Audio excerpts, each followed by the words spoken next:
Joseph Parker versus Solomon Haumono. I was able to watch the fight. The fight ended by 4th round stoppage to Joseph Parker.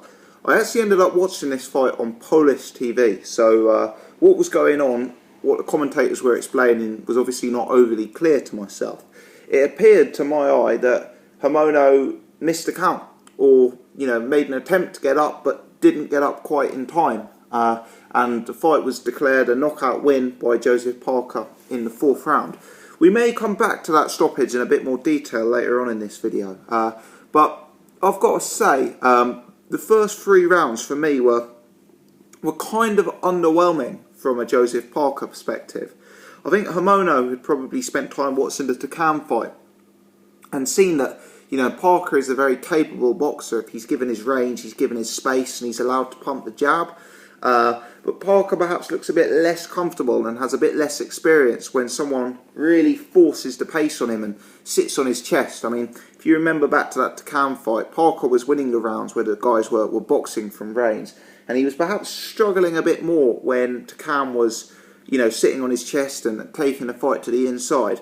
And that seemed to be Haumono's game plan, really, is to force the action, to push the pace from the first round and going forward. What we saw in this fight was Haumono charging forward like a bull, sometimes putting his head down and going forward, and Parker being put pretty quickly on his back foot. The problem for Haumono was he was simply too basic, too crude, and in many ways too slow to really have the effect in this fight that he needed to in order to cause substantial damage to Joseph Parker. A lot of Haumono's punches were, I guess, what you could describe as wide, looping. In many ways, for UK boxing fans, he probably fought this fight similar to how you would expect Derek Chisora to fight a fight against a bigger, rangier opponent. And yeah, Parker was, for my money, winning the early rounds. I think one of the frustrating things about Parker is he didn't really seem to have the ability to keep Haumono off him in this fight, which was perhaps concerning. We saw Parker winning the round, utilising his jab, pumping out the jab, and then trying to throw combination punches off it, changing levels to the body, trying to throw a right cross off the back of his jab. But really, as I've always said about Joseph Parker, he's got a very, very good jab, but he's simply not using it right. He's throwing out the jab, but in single punches, and that's not going to dissuade a guy like Solomon Haumono, whose game plan is to come and charge at you for 3 rounds.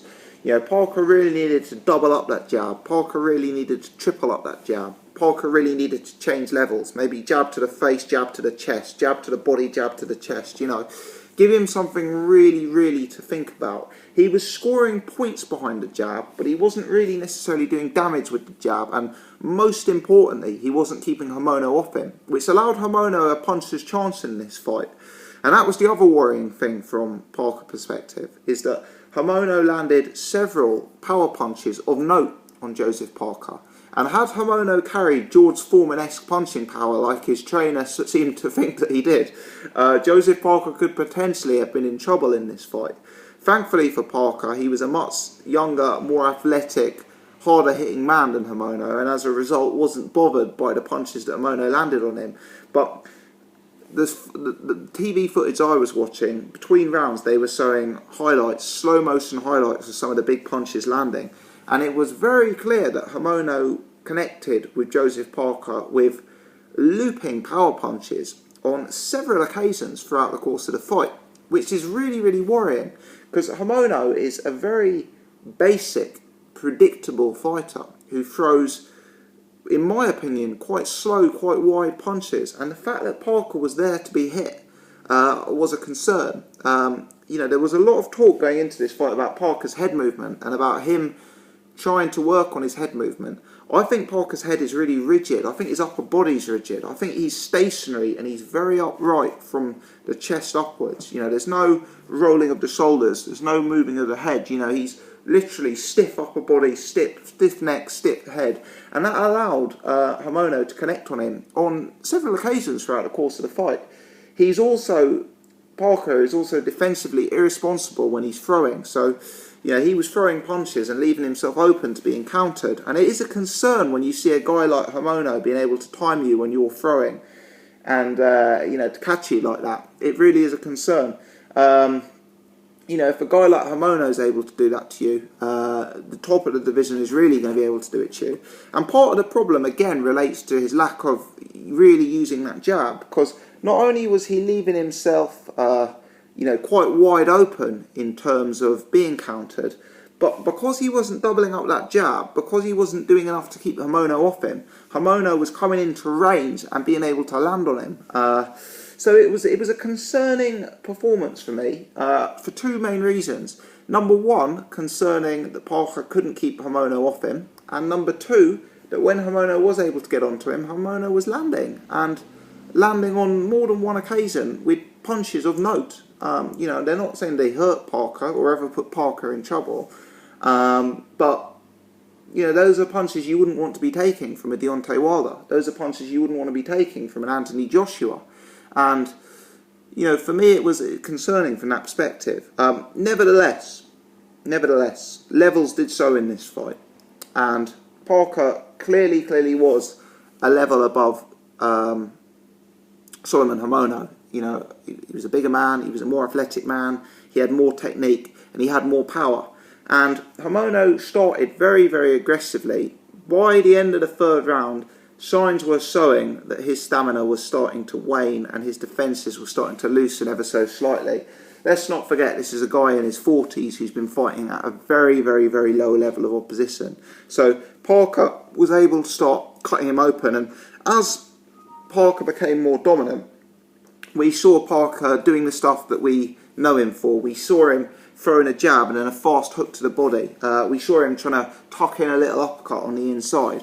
We saw some of that punch variety. We saw the confidence start to build, and we saw him, really start to get some decent work off. And he caught Haumono coming in. Haumono certainly no defensive slickster. Parker was able to catch him coming in, and he dropped him. And initially it looked like a punch to my eye that Haumono would be able to recover from and get up from, and he didn't make the count. Now, I'm sure there's various theories as to why that happened. Maybe he tried to make the count, maybe he quit, maybe he was genuinely hurt, I don't know. But for whatever reason, the referee got to 10 and the fight was waved off. I can imagine there are a few Kiwis out there who bought the pay-per-view, who spent the 40 New Zealand dollars, I believe it was, to buy it, who will not be overly satisfied with that performance and the nature of the win. But unfortunately, in boxing, sometimes you pay your money and you take that risk, and that's what happened today.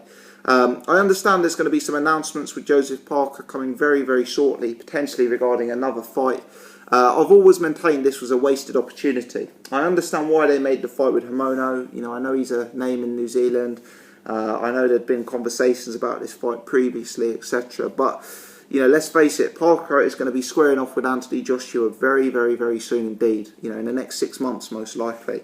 And that means there's a very limited window for him to work on things that are going wrong in his game. And, unfortunately, a guy like Solomon Haumono isn't going to be a full and proper test, because he's just a level below a guy like Joseph Parker at this stage. And when I say a level below, it's probably more like 2 or 3 levels. So, unfortunately, this fight didn't pose the learning experience that I wanted it to.